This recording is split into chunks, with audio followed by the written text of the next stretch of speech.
Hi friends, welcome to Learnino. Third set of questions.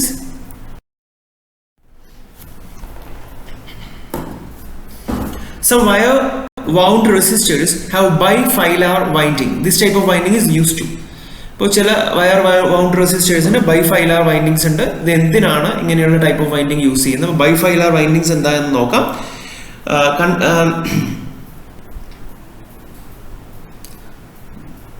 നമുക്കറിയാമല്ലോ, ഒരു കോറിന് wire wound resistors എന്ന് പറയുമ്പോൾ ഒരു കോറിന്റെ മുകളിൽ നമ്മൾ വയർ ഇങ്ങനെ ചുറ്റിയിട്ടുണ്ടാകും. ഓക്കെ, കണ്ടക്ടിങ് വയർ നമ്മൾ റാപ്പ് ചെയ്യാണ് ചെയ്യുന്നത്. അങ്ങനെ കണ്ടക്ടിങ് വയർ 2 പ്രാവശ്യം നമ്മൾ ചുറ്റുകയാണെന്നുണ്ടെങ്കിൽ അതിനെയാണ് ബൈഫൈലാർ വൈൻഡിങ്സ് എന്ന് പറയുന്നത്. അങ്ങനെ നമ്മൾ ഒരു 2 times this conducting wire is whenever we wrap the conducting winding as 2 types, our bifilar winding എന്ന രീതിയിൽ വെക്കുകയാണെങ്കിൽ അവിടെ നമുക്ക് കിട്ടുന്ന ഗുണം സെൽഫ് ഇൻഡക്റ്റൻസ് കുറയും. We can decrease the self inductance effect നമുക്ക് കുറയ്ക്കാൻ പറ്റും. അതുകൊണ്ട് ധാരാളം ഗുണങ്ങളുണ്ട്. സോ അവിടെ ഓപ്ഷൻസിൽ ഏതാ വരുന്നത്? Reduce the inductance of the winding. Inductance നമുക്ക് കുറയ്ക്കാൻ പറ്റും. Rectifier moving coil instruments respond to. Rectifier moving coil instruments ഏതിനാ റെസ്പോണ്ട് ചെയ്യുന്നത്? It's average value for all wave forms ആണ്, നമുക്ക് അറിയുന്നതാണ്. Rectifier moving coil instruments. Option D is that. Option question 3. The sensitivity of thermostats as compared with the sensitivity of platinum resistance temperature detector over a temperature range of 100 and 400 degrees Celsius to change in temperature is.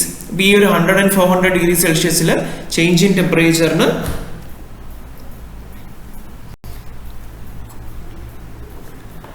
വരുന്ന ആ ഒരു sensitivity value, platinum resistance ടെമ്പറേച്ചറും തെർമോസ്റ്റാറ്റിന്റെ sensitivity തമ്മിലുള്ള വ്യത്യാസം എന്ന് പറയുന്നത് 10⁻⁶ times ആണ്.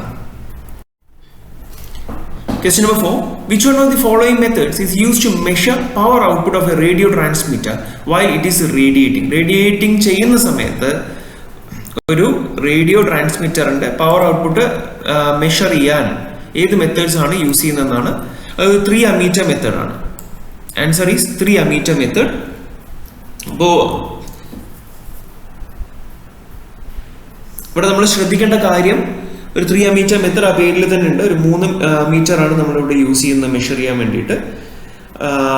ഈ മെത്തേഡിലൂടെ നമുക്ക് power and power factor of an inductive circuit is independent of the frequency and waveforms. ഒരു ഇൻഡക്റ്റീവ് സർക്യൂട്ടിന്റെ പവറും പവർ ഫാക്ടറും ഫ്രീക്വൻസിക്കും വേവ് ഫോമിനും ഇൻഡിപെൻഡന്റ് ആണ്. ആ ഒരു പോയിന്റ് ഇവിടെ ശ്രദ്ധിക്കണം. ഇവിടെ ലോഡിന് അക്രോസ് ആയിട്ട് ഒരു നോൺ ഇൻഡക്റ്റീവ് റെസിസ്റ്റൻസ് നമ്മൾ വെച്ചു കൊടുക്കും. നോൺ ഇൻഡക്റ്റീവ് റെസിസ്റ്റൻസ് ഇവിടെ ഉണ്ട്. അതിൽ ആദ്യത്തെ അമ്മീറ്റർ നമ്മൾ എന്തിനാ യൂസ് ചെയ്യുന്നതെന്ന് പറഞ്ഞാൽ ആ സർക്യൂട്ടിലുള്ള ടോട്ടൽ കറണ്ട് കണ്ടുപിടിക്കാനാണ്. സെക്കൻഡ് അമ്മീറ്റർ നമ്മുടെ നോൺ ഇൻഡക്റ്റീവ് റെസിസ്റ്റൻസിലൂടെയുള്ള കറണ്ട് കണ്ടുപിടിക്കാൻ വേണ്ടിയിട്ടാണ്. Third ammeter is use to find the load current, ലോഡിലൂടെയുള്ള കറണ്ടാണ്. അങ്ങനെ ടോട്ടൽ പവർ നമുക്ക് കാൽക്കുലേറ്റ് ചെയ്യാൻ പറ്റും. ഓക്കെ, അപ്പൊ അങ്ങനെ 3 മീറ്റർ യൂസ് ചെയ്ത് by utilizing the independency of the power and power factor of an inductive circuit to the frequency, we will use the 3 ammeter method for the power calculation. Resistance of തെർമോമീറ്ററിന്റെ resistance എന്ന് പറയുന്നത് 5 ohm ആണ്. 30 degree സെൽഷ്യസിൽ 60 degree സെൽഷ്യസിൽ അത് 6 ohm ആണ്.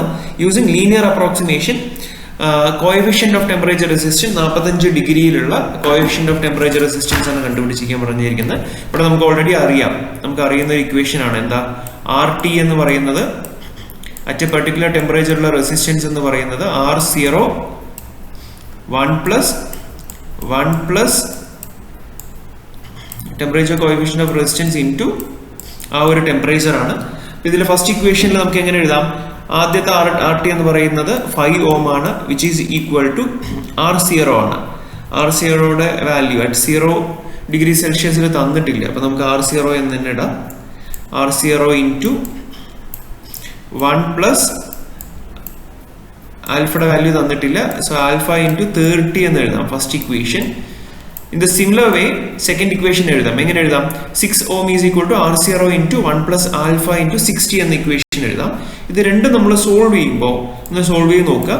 Alpha is equal to 1/120 എന്ന് നമുക്ക് കിട്ടും. 1/120 എന്ന് കിട്ടും. Using the same equation, and by using the temperature as 45 degrees Celsius and alpha value നമ്മൾ solve ചെയ്യുമ്പോൾ we will get the answer of temperature coefficient of resistance to be 0.0087 per degree Celsius.